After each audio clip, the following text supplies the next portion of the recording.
Bismillahirrahmanirrahim. Alhamdulillahirabbil alamin. Assalatu wassalamu ala asrofil anbiya wal mursalin sayyidina Muhammadin wa ala alihi wa ashabihi ajma'in, amma ba'du. Fa inna asdaqal hadis kitabullah ta'ala wa khairal hadi hadi Rasulillah sallallahu alaihi wasallam wa syarrul umuri muhdatsatuha fa inna kulla muhdatsatin bid'ah wa kulla bid'atin dhalalah wa kulla dhalalatin finnar. Rabbi shrah li sadri wa yassir li amri wahlul 'uqdatam min lisani yafqahu qawli. Amin. Ayyuhal hadirun wal hadirat rahimakumullah. Bapak-bapak, ibu-ibu, saudara-saudara, jamaah yang dimuliakan Allah Subhanahu wa taala. Alhamdulillah malam ini Allah kumpulkan kita di Masjid Jami Kemang dalam rangka kita thalabul ilmi. Mudah-mudahan kumpulnya kita mendatangkan rahmat dan maghfirah dari Allah Subhanahu wa taala. Amin ya rabbal alamin. Kita lanjut pengajian kita dalam kitab Nasaihud Diniyah. Bismillahirrahmanirrahim. Wa qala an-nabiy sallallahu alaihi wasallam istausu bin nisa'i khairan. Nabi sallallahu alaihi wasallam bersabda, istausu, berilah wasiat, artinya berilah nasihat dari seorang suami bin nisa'i kepada seorang istri. Apa yang diwasiatkan oleh seorang suami kepada istri? Khairan, akan kebaikan-kebaikan. Artinya kewajiban seorang suami untuk selalu mengingatkan, memberikan nasihat kepada istrinya untuk melakukan daripada kebaikan, perintah-perintah Allah. Kalau seandainya istri dalam keadaan malas, istri dalam keadaan jauh dari jalan Allah, maka disinilah seorang suami tugasnya, kewajibannya mengingatkan kepada istri. Ya, manakala istrinya dalam keadaan jauh dari jalan Allah, suami wajib mengingatkannya, memberikan nasihat. Berarti apa? Dosa manakala seorang suami tidak memberikan nasihat, suami tidak mengingatkan akan perintah Allah kepada seorang istri, apalagi membiarkan begitu saja. Biarin dah, udah gede dia, udah ngerti mana yang halal, mana yang haram, mana yang wajib, mana yang enggak, dia tahu. Kita sebagai suami enggak mengingatkan, dosa. Itu hadirin. Makanya ini perintah Nabi, istausu, berikanlah wasiat, artinya nasihatilah istrimu tentang kebaikan. Wa qad aksara alaihi salatu wassalam minal wasiyati bin nisa. Sungguh telah banyak Nabi sallallahu alaihi wasallam memberikan wasiat tentang perempuan. Wa hassa ala rifqi bihinna, dan memerintahkan, mendorong kepada para istri ar-rifqa untuk melakukan perbuatan lemah lembut bihinna kepada istri. Jadi artinya Pak, buat kita nih suami, memberikan nasihat, memberikan peringatan, memberikan teguran, bukan dengan cara yang kasar, bukan dengan mengatakan sesuatu yang tidak pantas didengar, tapi berikanlah nasihat dengan cara apa? Birrifqi, dengan cara lemah lembut, dengan cara baik, dengan cara menegur yang tidak menyakiti hatinya, yang tidak melukai. Ya, kenapa? Karena yang namanya seorang perempuan perasaannya sangat tinggi, sangat kuat.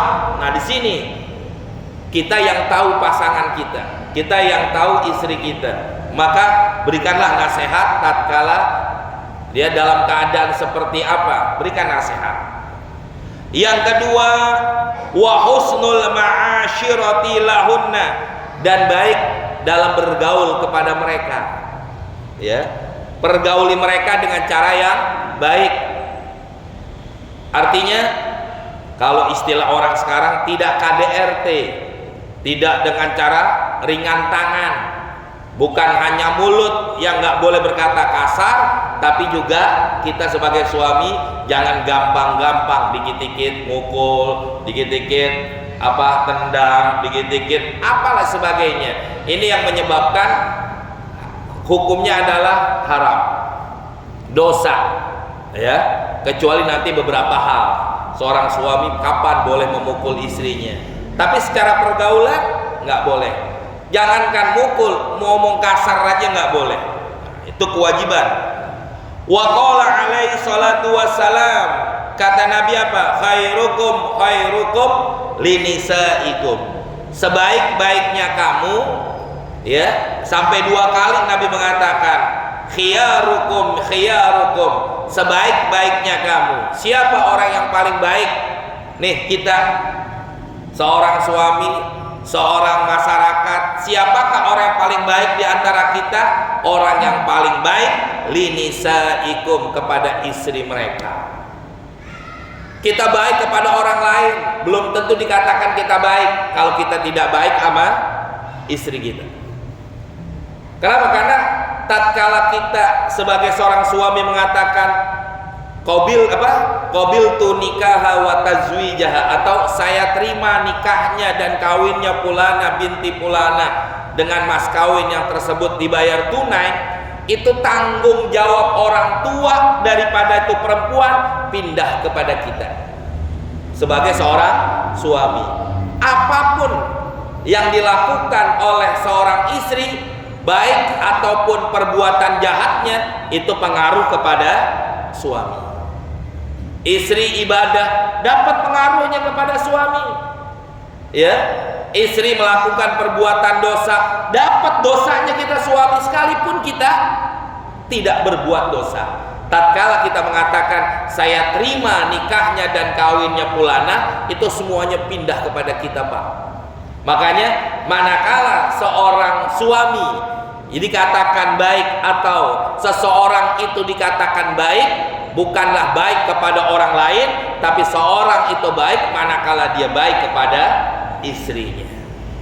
Ya, ini yang kadang-kadang jamaah kita berkata lemah lembut, berkata baik, berkata sopan kepada orang lain, tapi kepada istri kita kadang-kadang berat. Makanya jamaah, kadang-kadang kita manggil orang lain aja, orang yang lebih tua dari kita panggil apa? Bapak, kan begitu. Panggil namanya? Enggak. Kenapa kita sama istri kita panggil namanya? Kan kurang sopan. Bukan nggak boleh, ya silakan, nggak ada larangan. Tapi sebaiknya panggil dengan panggilan yang baik. Makanya Nabi sendiri nggak pernah manggil istrinya dengan nama Aisyah, nggak pernah manggil istrinya dengan panggilan namanya, tapi Nabi selalu manggil dengan julukan Humairo, ya. Artinya apa? Orang yang pipinya kemerahan. Artinya julukan-julukan yang baik. Ya kalau zaman sekarang mimial kita panggil apa? Ya ayam. Ya, makan pakai pete masih manggilnya ya ayam. Ya. Mini iya sih. Tapi jujur jamaah, ya, dulu ini nasihat juga bagi kita. Ya, saya punya mertua almarhum almarhumlah Ki Kazruni, itu manggil istrinya atau istri manggil dia, betul manggilnya Yayang. Mau di mana juga manggilnya Yayang. Dan ini yang nggak bisa kita, Pak. Betul apa nggak? Berat. Ya minimal kalau sekarang ibu, bunda, mama, mami kan begitu ya. Nyak, ya benar. Nyak kalau panggil lah. Ya, jangan panggil nama. Kan kurang bagus, apalagi kalau mau panggil dengan julukan-julukan yang baik, kayak tadi Nabi manggil dengan julukan Humairo, kita panggil julukan, jangan kita panggil apa? Gendut, emang bininya gendut, udah apa? Ya, tatakan gelas.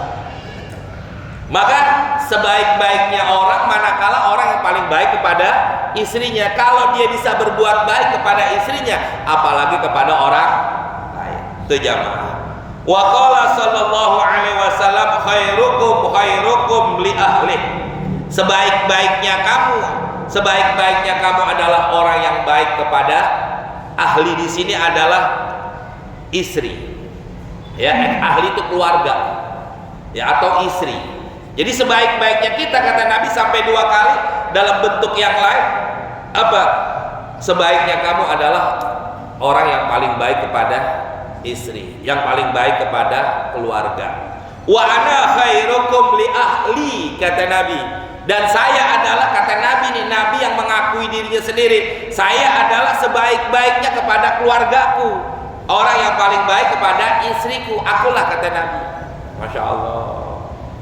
Tatkala Nabi pulang dari masjid pagi-pagi, ditanya Aisyah, sarapan apa sekarang? Aisyah menjawab, kagak ada makanan yang bisa kita makan. Apa jawaban Nabi? Pak ini soimun, kalau begitu saya puasa. Bu, ada ngasih? Bu, kira-kira kalau suami ibu pulang, ibu bilang, Bang, Mas makan apa sekarang nih? Kata ibu, nggak ada makanan yang dimakan. Jawab suami ibu apaan, Bu?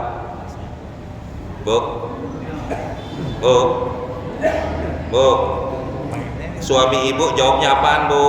Kalau Nabi kan, Pak ini soimun, saya puasa. Suami ibu jawabnya apa, Bu? Lu kemana aja jadi bini dari pagi? Ya, betul Pak. Pak, nggak beres banget lu jadi bini. Ya, ngapain aja, tidur mulu, nggak ada manfaatnya jadi bini. Astagfirullahaladzim. Kan kadang-kadang ada. Ya, harusnya kita saling pengertian, saling paham di antara pasangan, kan begitu harusnya.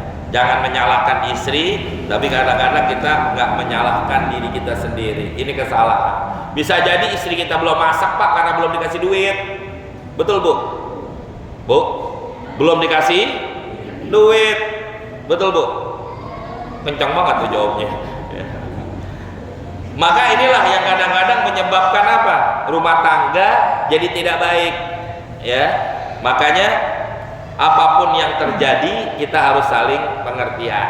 Ya, maka payan bagi lil insan, maka seharusnya bagi manusia ayyakuna, hendaklah ada husnul muasyarati, sebaik-baiknya pergaulan. Ya, bergaul ma'anisaihi, bersama dengan istrinya. Kalau jalan, Pak, kemana-mana digandeng dipegang, digandeng jalan ke mall, pegang tangannya, Pak. Ya, tapi jangan megangnya kayak lakinya di depan, bininya di belakang. Apa tuh, nyeret? Ya Allah. Inilah yang kadang-kadang menyebabkan apa? Jadi dilihatnya jelek. Ya, bagaimanapun caranya. Oh, tak udah tua, malu apa? Inilah yang dikatakan. Nah, sekarang orang yang pacaran aja begitu, Pak.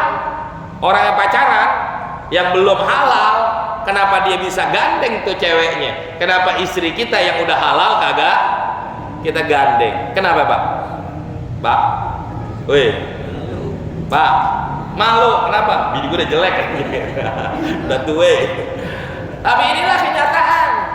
Ya, makanya dikatakan jamaah, kalau dalam itu kan mawadah warohmah, ya, sakinah, mawadah warohmah. Nanti nggak tahu di kitab ini ada apa enggak.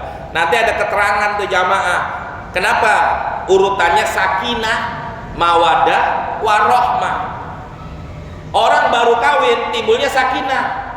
Yang tadi nafsunya enggak terlampiaskan, dengan sebab ada istri di rumah jadi sakinah, tenang.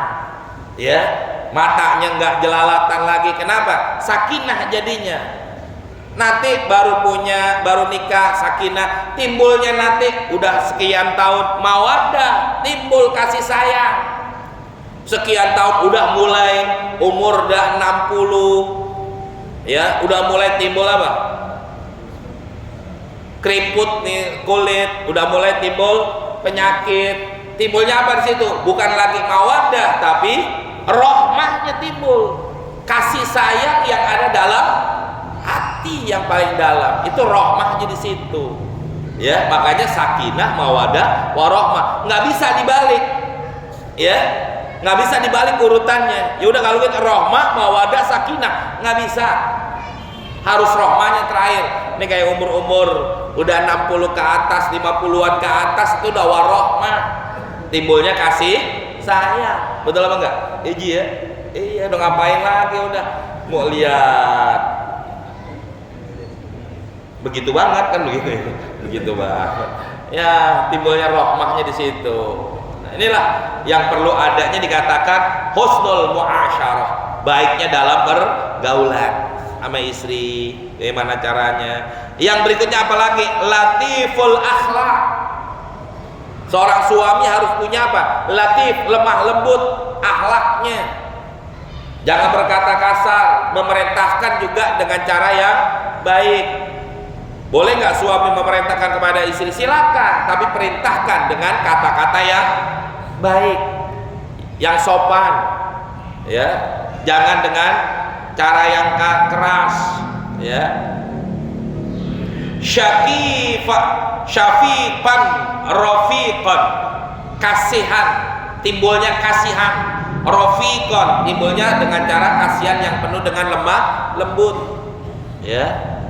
Kalau kita memang sih jamaah, bukan tugasnya seorang istri, ya, itu tugasnya kita sebagai seorang suami. Kadang-kadang nih, ya memang sih kalau istri melakukan itu udah dapat pahala. Seorang suami pulang kerja, pulang dari mana-mana, disiapin air minum, disiapin apa, itu bukan tugasnya seorang istri. Betul apa enggak? Tugas mereka bukan? Bukan. Tapi kalau istri melakukan, di situ pahala, Bu. Yang penting ikhlas, pahala tuh. Suami pulang, ibu siapin air. Suami pulang, ibu siapin daripada makanan. Suami pulang, ibu sambut. Itu bukan kewajiban. Tapi kalau dilakukan oleh seorang istri, itulah pahala buat mereka. Pahala dihitungnya. Yang penting ikhlas. Ini kadang-kadang suami baru pulang, bini, ambil air, gue pengen minum. Ya Allah, kan bahasanya kasar jamaah, nggak pantas didengarnya, ya, dengan cara lemah lembut. Yang berikutnya lagi apa? Soburon ala jafaihinna. Yang penting juga jamaah, soburon, kita banyak sabar. Soburon itu kalimatnya dikatakan maknanya kalimat kayak gofuron, Allah yang maha pengampun. Kalau soburon maknanya sama wajannya, paulan. Soburon, orang yang banyak sabarnya. Suami harus banyak sabarnya. Ala jafaihinna, atas keras atau berbuat kasarnya seorang istri. Istri nggak taat, suami harus sabar, ya. Wasu'a ahlakihinna, dan jelek akan akhlaknya itu istri, suami harus banyak sabarnya. Jangan marah-marah, jangan membentak, jangan berkata kasar. Sekalipun istri berkata atau berakhlak yang tidak baik, soburon, kita harus banyak sabar. Kadang-kadang kita lagi mau pergi haji, orang bilang apa, kalau di sono bawa sabar. Jangan di sono, Pak. Di rumah kita harus banyak sabar. Betul apa enggak? Di rumah kita sendiri nih harus banyak sabar kita. Ya Allah, menghadapi istri, apalagi naudzubillah min dzalik, kalau kita punya istri yang akhlaknya tidak baik, ya, jangan sering marah, jangan sering apa dan lain sebagainya. Tapi jujur, Pak, kita kalau baik sama istri, kalau kita hormatin istri kita, insya Allah istri kita bakal hormat dan bakal baik sama kita. Jangan kita pengen dihormati tapi kita nggak hormati dia. Jangan kita pengen dihargai kalau kita nggak hargai istri kita. Berikan kebaikan dulu, hormati mereka, ya, dan lain sebagainya. Insya Allah akan timbul kebaikan dari istri kepada kita. Itu caranya demikian sebenarnya. Sebenarnya bukan sama istri doang, sama siapapun, sama orang lain pun harus begitu. Ya, baikin aja orang semuanya. Insya Allah orang bakal baik sama kita. Itu diantaranya.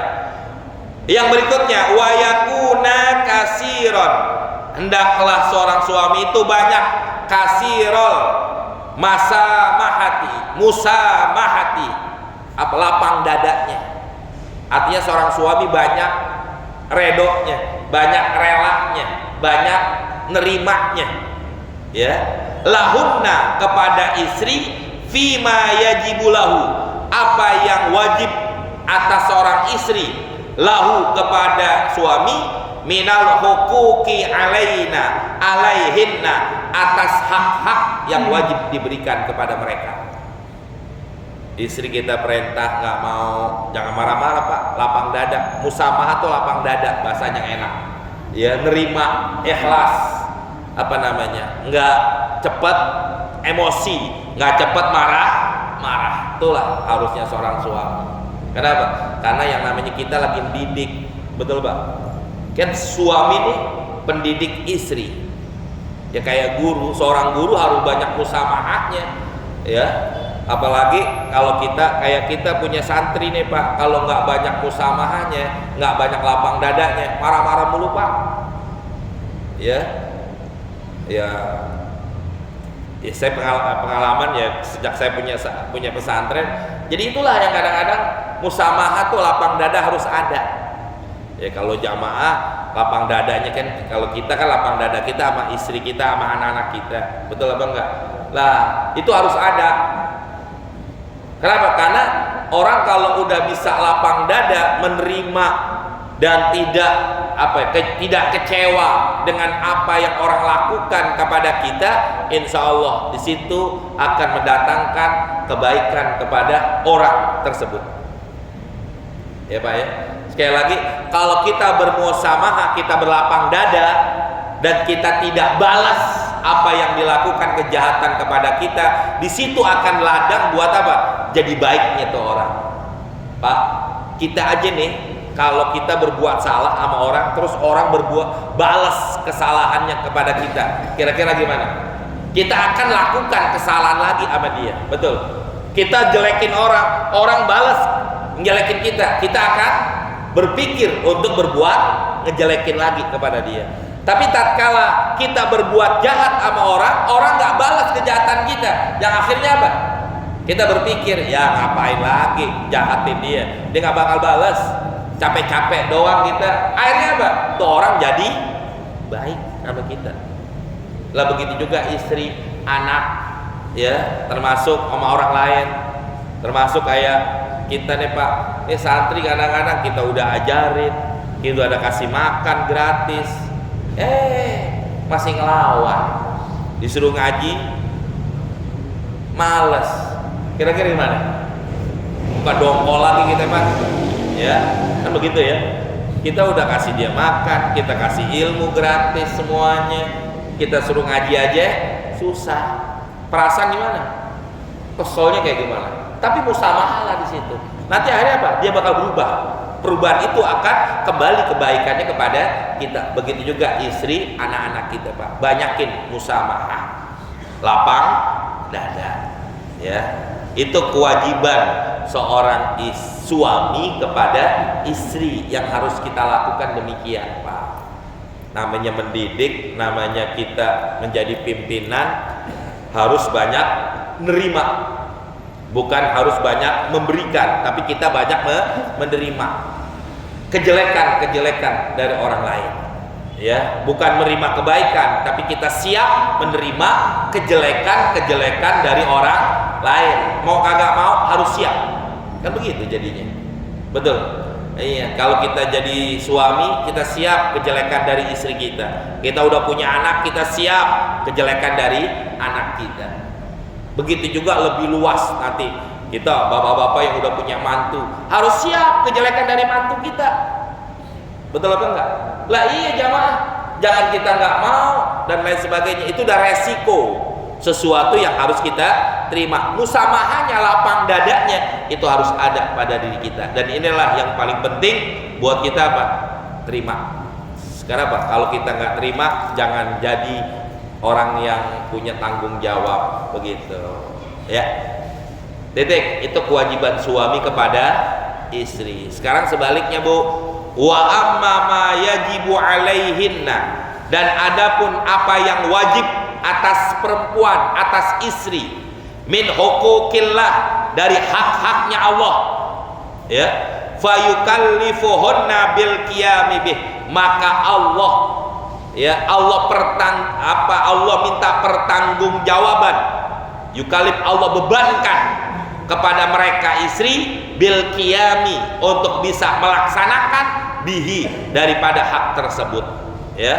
Wala tajuzu, tidak boleh, ya, wala tajudul musamahatu, tidak boleh, ya, bagi seorang istri itu musamahah, lapang dada, wal musahalah, dan menggampangkan, bidzalika, dalam hal yang berkaitan dengan hak Allah dan juga kepada haknya kepada suami. Nggak boleh tuh melapangkan dada. Artinya, Bu, udah waktunya sholat, ya sholat. Jangan dengan alasan nanti ngurusin anak, ngurusin rumah tangga, ngurusin suami, yang akhirnya seorang istri tidak melaksanakan kewajiban mereka kepada Allah. Betul apa enggak? Nih, bagi istri nih Bu, hati-hati, jangan alasan. Makanya kata Nabi apa dalam ayat, kata Allah dalam Al-Qur'annya, ya, jangan sampai, ya, melalaikan engkau, hai para istri, kewajibanmu kepada Allah dengan sebab apa? Min auladikum, dengan sebab kau mengurus anak-anakmu. Apa ayatnya? Walatul, lupa saya bunyi ayatnya itu yang mengatakan jangan kau lalaikan kewajibanmu kepada Allah gara-gara apa? Anak-anak. Begitu juga kita, Pak. Jangan gara-gara anak kita melalaikan kewajiban kita kepada anak-anak, ya, kewajiban kita kepada Allah Subhanahu wa taala. Tuh, makanya disitulah kewajiban kita, kewajiban seorang istri wajib melaksanakan perintah Allah dan wajib melaksanakan kewajiban kita kepada pasangan kita masing-masing. Ini nggak boleh nggak. Kenapa? Karena keduanya itu adalah wajib.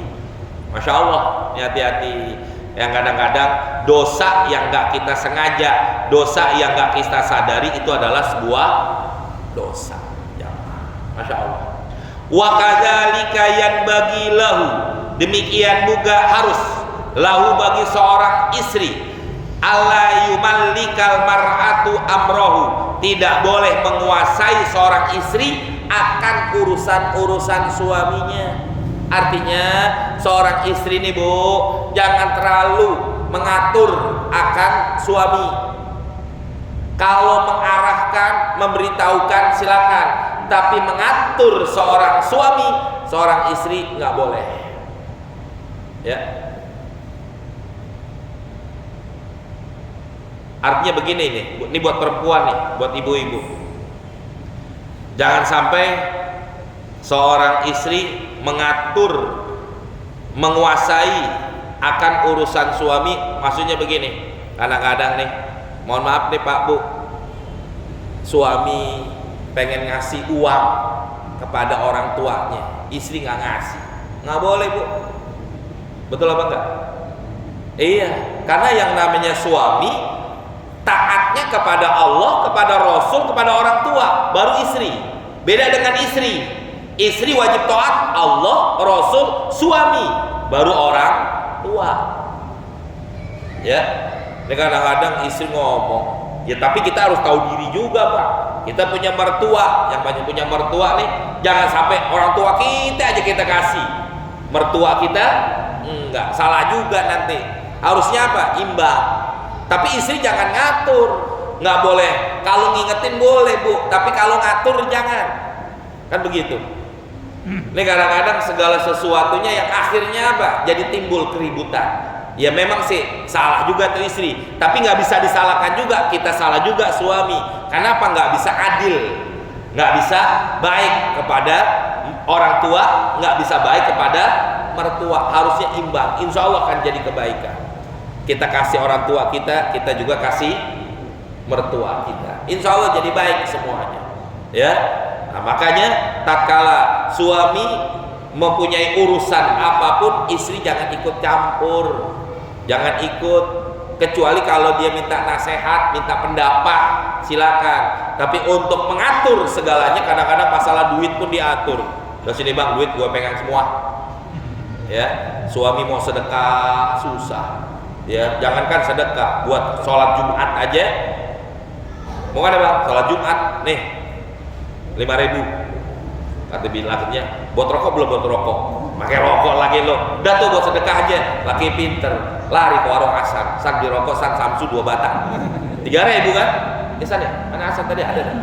Samsu 2 batang 3.000 san ya? Iya, yang 2.000 baru masukin ke masjid 2.000 jadi. Ya Allah, karena saking apanya, dikuasainya, diaturnya seorang suami kepada istri. Nggak boleh juga. Ya kalau buat kebaikan apa dan sebagainya silakan dikompromasikan, diomongin, diobrolin dan lain sebagainya. Tapi untuk itu semua jangan seperti itu. Takutnya nanti kan kadang-kadang ada pak, lakinya gue pengen sedekah sebenarnya, cuma duitnya sama bini gue, ntar gue izin dulu ya. Ya Allah, gue izin dulu ya. Tuh satu. Yang kedua, wa yuwalliha nafsahu wa malahu. Ya, wa yuwalliha, dan menguasai seorang istri, nafsahu, dirinya suami, wa malahu, dan hartanya suami juga nggak boleh. Urusannya nggak boleh diikut campurin. Begitu juga masalah apa, dirinya suami, artinya jangan terlalu mengekang, begitu bu. Ya, jangan terlalu mengatur, kecuali kalau suami udah keluar jalur silakan. Masalah harta begitu juga kayak tadi, suami mau sedekah aja sulit banget. Kama yaf'aluhu ba'dul agniya, sebagaimana yang dilakukan perkata demikian sebagian orang-orang kaya, wal mukfilin, dan orang-orang yang lalai. Ya, kadang-kadang kan ada seperti itu jamaah, itu yang nggak boleh. Wadzalika minal umuril mustaqbihati syar'an. Yang demikian itu adalah perkara-perkara yang dianggap jelek, mustaqbihah syar'an menurut agama, wa aklan, dan juga secara akal. Nggak pantas seorang istri terlalu mengatur kepada suaminya, kecuali kalau buat kebaikan, nanti lain urusan ya. Tapi kalau buat ngekang, artinya apa ya? Buat apa istilahnya? Dikekang banget, diatur banget, itu nggak boleh. Ya, orang lihatnya juga jelek. Kesimpulan ya, jangan dah diketekin sama bininya, bahkan jelek jadi bahasanya. Itu suami diketekin sama, paham pak bahasanya? Ya, kalau orang kampung kan ngomong gitu ya, jelek banget, udah nggak pantas sesuatu. Bukan nggak boleh istri memberikan masukan, silakan, tapi jangan terlalu mengatur yang terlalu dalam, lebih dari itu. Ya, makanya nanti timbulnya apa? Timbulnya jadi mohon maaf, suami nanti jadi tidak baik di luar ya gara-gara sikap dan perilakunya seorang istri seperti itu. Fa'innal mar'ata, maka sesungguhnya seorang istri, hukumnya hukmul mamluk, hukumnya seperti budak.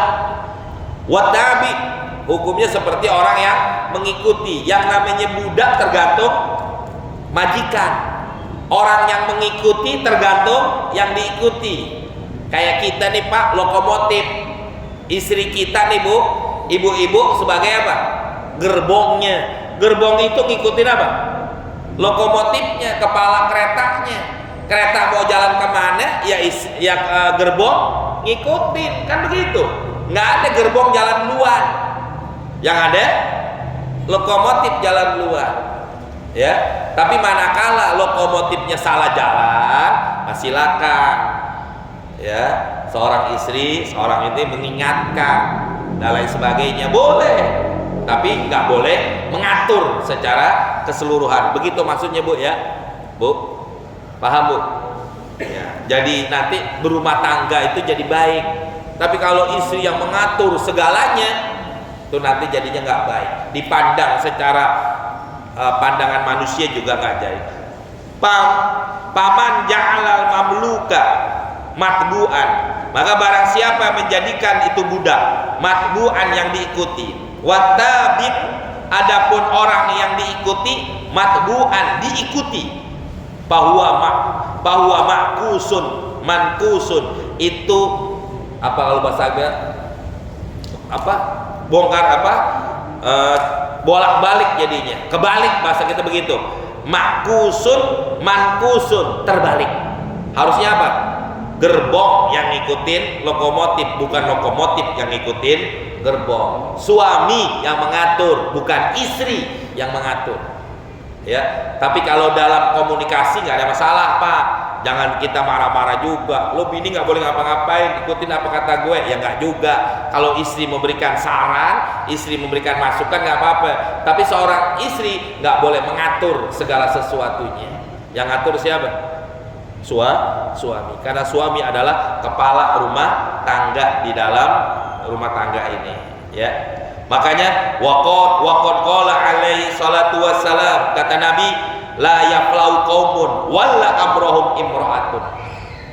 Tidak akan timbul kebahagiaan kaumun, satu kelompok manusia, walau kalau seandainya dipimpin amrohum, urusan mereka, imra'atan, oleh seorang perempuan.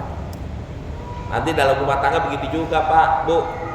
Enggak, laki gua bakal atur, silakan. Tapi nanti tidak akan jadi baik. Artinya apa? Akan timbulnya keberontakan, akan timbulnya apa? Masalah dan lain sebagainya. Juga jelek secara pandangan masyarakat. Bukan nggak boleh, silakan membantu, tapi jangan mengatur secara keseluruhan. Kenapa? Karena ini Nabi yang mengatakan la yafluhu, tidak akan baik, tidak akan menjadikan kebaikan manakala satu kaum dipimpin urusannya oleh seorang perempuan. Wa qala Al-Hasan Al-Bisri rahimahullahu taala, ma asbah rajulun, tidaklah ya seseorang laki-laki yuti'u imra'atahu, yang taat kepada istrinya, bima tahwahu, dari sesuatu yang mengikuti hawa nafsunya. Maksudnya hawa nafsu istri. Suami ngikutin segala sesuatu keinginan istrinya. Illa kecuali akabbahullahu binar, Allah akan jerumuskan itu suami benar ke dalam neraka. Ya, suami yang terlalu mengikuti keinginan istrinya, maka suami tersebut akan Allah jerumuskan ke dalam neraka. Jadi artinya apa, Pak, Bu? Ya silakan mau membantu, tapi jangan sampai mengatur terlalu dalam. Itu akan merusak dalam berumah tangga. Jadi kalau kesimpulannya apa? Ya dua-duanya, suami istri harus saling pengertian. Baik suami ataupun istri, jangan saling menang. Kita suami mentang-mentang ar-rijalu qawwamuna 'ala nisa, yang akhirnya apa? Kita nggak mau dengar nasihat istri tatkala istri kita menasihati dengan cara yang baik dan sebagainya. Wallahu a'lam bishawab. Ya, insyaallah ada manfaat. Amin ya rabbal alamin. Cukup ya, sampai sini kita isya.